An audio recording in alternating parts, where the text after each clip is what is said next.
Yahobu, Bapak Ibu Pendeta, Sinenge, Majelis dan warga Gereja Amin, ini adalah channel YouTube Sinode Gereja Amin. Karena itu, bagi yang mencintai Gereja Amin, tontonlah, subscribe, like, dan bagikan. Gereja Amin yang tangguh, mandiri, dan peduli. Tuhan Yesus memberkati.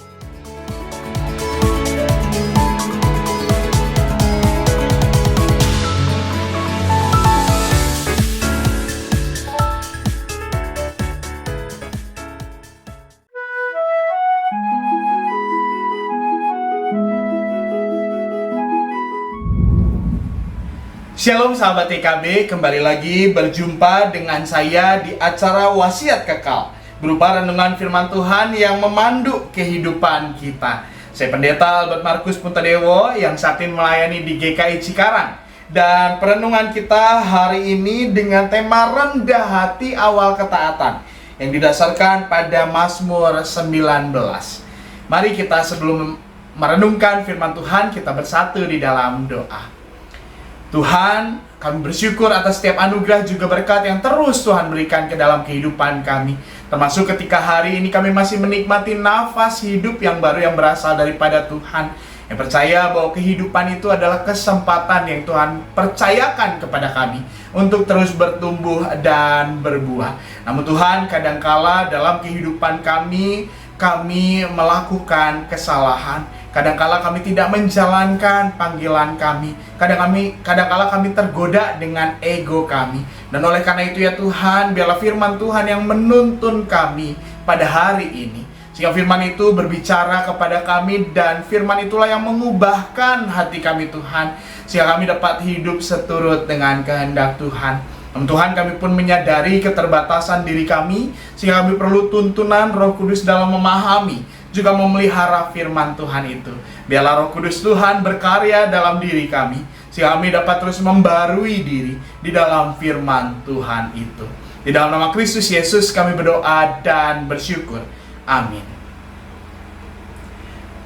Sahabat TKB, perenungan kita didasarkan terutama dari Mazmur 19 ayat 14. Demikian, lindungilah hambamu dari sikap angkuh, jangan sampai aku dikuasai olehnya, maka aku menjadi tak bercela dan bebas dari pelanggaran besar. Nah Sobat TKB, kita tentu kenal tokoh yang bernama Gus Dur. Gus Dur adalah Presiden Indonesia yang sempat memimpin bangsa ini. Dan Gus Dur terkenal karena toleransinya. Dia selalu mengedepankan dialog antar agama dan mempromosikan perdamaian antar umat beragama. Sikap rendah hati dan toleransi Gus Dur ini telah memberikan dampak positif dalam kehidupan masyarakat Indonesia. Dia menjadi salah satu teladan dalam sikap bermasyarakat, sikap umat beragama yang inklusif dengan yang lain. Nilai-nilai toleransi serta penghargaan terhadap keberagaman dan perdamaian yang diperjuangkannya telah memberi dampak nyata bagi sesama. Nah ini juga sama seperti apa yang dinyatakan oleh pemazmur, yang mana pemazmur mengakui kuasa Allah yang nampak jelas dalam ciptaannya. Seluruh ciptaan Allah menunjukkan betapa besarnya kepeduliannya terhadap manusia.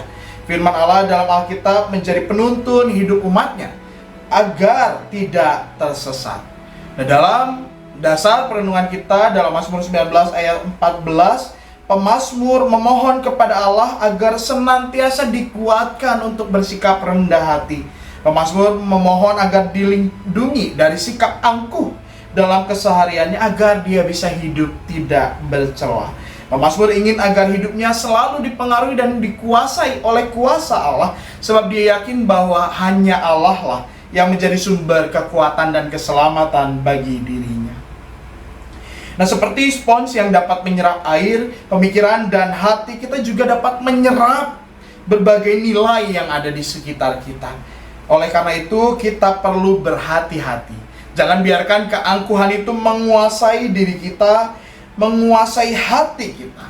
Sebab keangkuhan itu dapat menjadi jalan masuk bagi perilaku tercela dan pelanggaran yang lebih besar. Demikian kata pemazmur.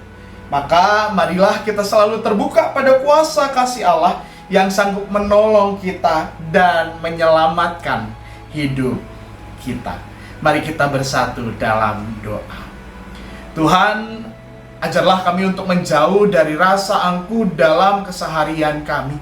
Ajarlah kami untuk dapat menekan ego kami dalam hidup keseharian kami. Ajarlah kami untuk dapat terus rendah hati. Sehingga dalam kerendah hatian itu kami menyadari kuasa Allah yang begitu besar dalam kehidupan kami. Dan kami menerima kuasa itulah yang dapat menolong kami dalam apa yang kami hadapi. Sehingga kami dapat terus mengandalkan Tuhan dalam segala situasi kehidupan. Dan oleh karena itu ya Tuhan, kami mau menyerahkan diri kami, hidup kami hanya ke dalam tangan penyertaan-Mu. Sehingga Engkau saja ya Tuhan yang menjadi pengharapan di dalam kehidupan kami, senantiasa menuntun kami dalam keseharian kami. Di dalam nama Kristus Yesus kami berdoa dan bersyukur. Amin.